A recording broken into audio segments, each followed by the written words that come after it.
Alright, so we're going to start building this coil. We need to put 3 small holes right through here. We're going to try this wire to see if it'll sit in the groove correctly.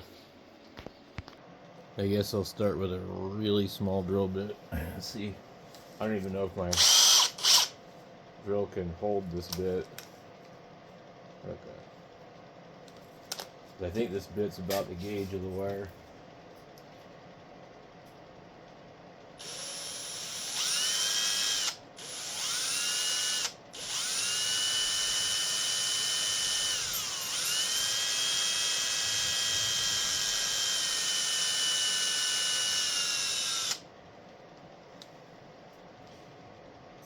This thing's pretty buggered. So we have some wire right here. It's stripped back. Okay, so that will in fact go through there. Okay.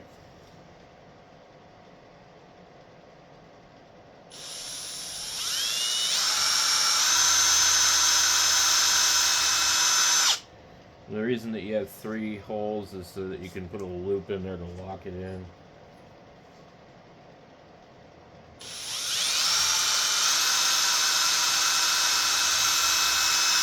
Boy, this bit is like bad.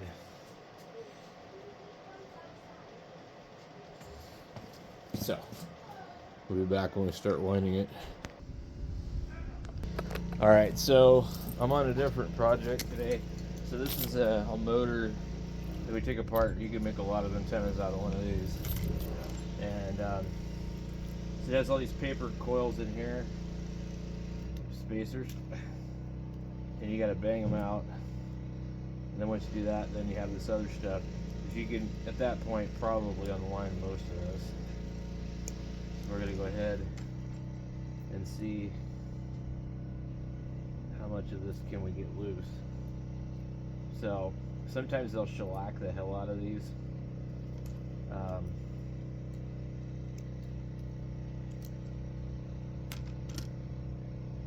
So you just kind of look down in there. I think that's the end of the other one, so it would be tucked in instead. So this one will be the easier one probably.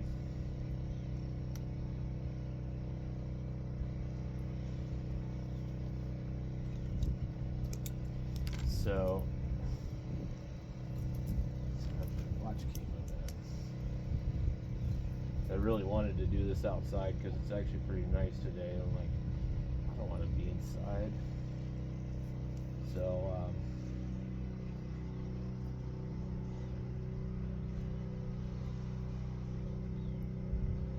yeah, we're gonna have to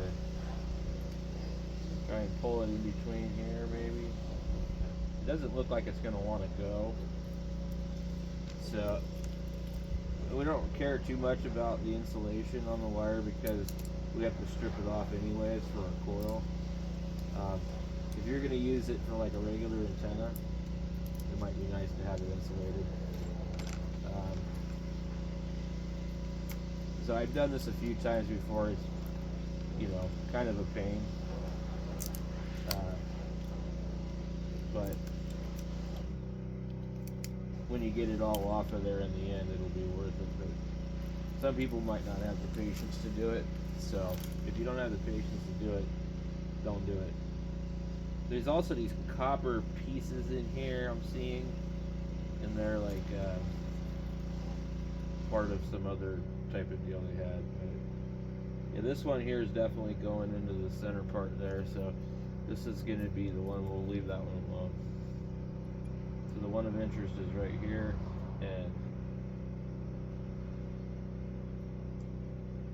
if I could just get the winding to break loose over there, we'd be good. But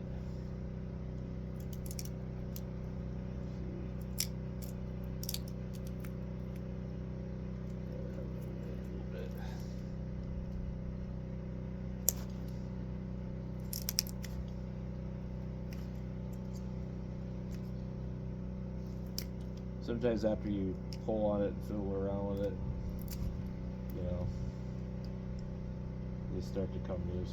I've had some of these that were just so bad, they had so much stuff on them. it was actually like almost a better idea to heat it with a damn torch. But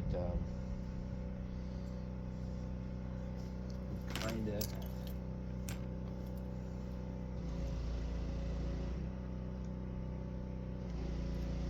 One of my neighbors is pressure washing something. So now that we've done that, I can feel it's moving now. So I just gotta. Okay. So once you do that, then you can see which winding it is. This is pretty thick wire, so it doesn't move real easily.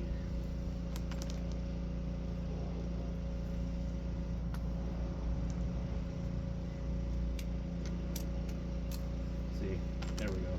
So now once we got to that point, then we need to get this stuff off of here where they wrap like this protective thing on here. I mean, it is a pretty drawn out process to like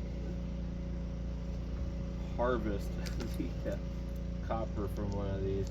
And you know, there's guys that recycle this stuff, and what they do is they actually like cut the wire because they're not trying to use it. They just want to remove it from the metal so that they can recycle it without getting dinged for it being attached to something else.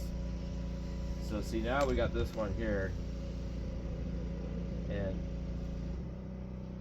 basically I think all I'm gonna have to do is get that paper out of there, and I should be able to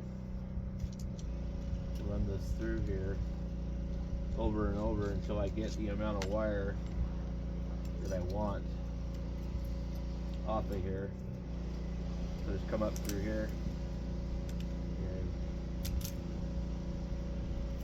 Didn't like that. It caught onto this other piece. So now we're behind another wrap.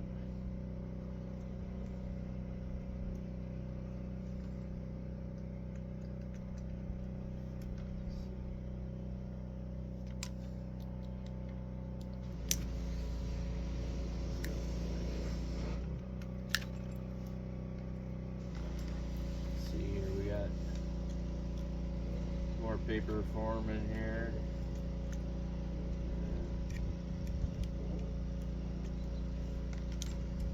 It's like it's tucked up in the back. I could actually probably take my cutoff wheel, go ahead and cut this, slice it here, slice it there, you know what I mean? And I might do that. But in the meantime, yeah, no, I'm not going to film all this. I'm just kind of showing you guys what I'm up to.